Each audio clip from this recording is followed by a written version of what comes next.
Барыбыз Жетегиз району Кыргыз Республикасында тынчтык бүтүнкү жүрүп атканына барыбыз кошулабызбы? Кошулабызбы? Колдойбузбу? Райондун Борбору Кызыл Суу айылында топтолгон жергиликтүү тургундар президент Садыр Жапаровдун иш аракетин баалоо менен ар кандай топторго кошулбай тургандыктарын айтып чыгышты. Чогулгандар өлкөдөгү кырдаалга маани берип, мамлекет башчысынын кыска убакытта аткарган иштерин тизмектешти. Азыр Кыргызстанда Атажурт үчүн ким ооруп атат? Бир эле киши ооруп атат азыр түшүнсөңөр. Албай Алыкул Осмонов.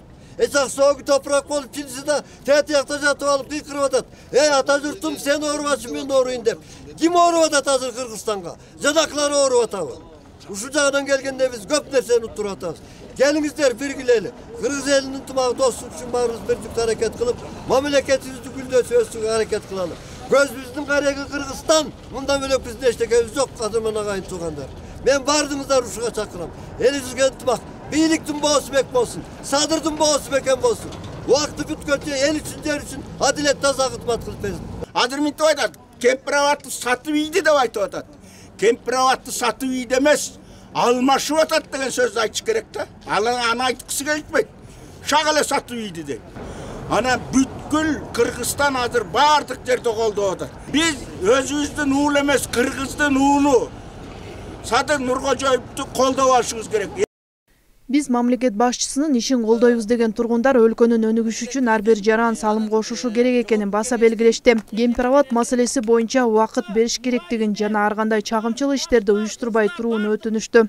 Мынакей Садыр Жапаров, Нуркожоевич биздин президентибиз келип, эмиден мынакей эли журтту ойлоп, зарплатты көтөрүп, пенсияны көтөрүп, темир жолду салып, мына 30 жылдан бери ала албай жүргөн кумтөрдү алып бергенден кийин, мына ушундай жакшылыктарды кылып аткандан кийин, баары системаны өзгөртүп, эл ойгонуп, эми мына эл үчүн, Кыргызстан үчүн иштейбиз, эмгектенебиз деп калган кезде, мына жанагындай бузук адамдар бийликти алабыз деп талашып турушат, урматтуу туугандар.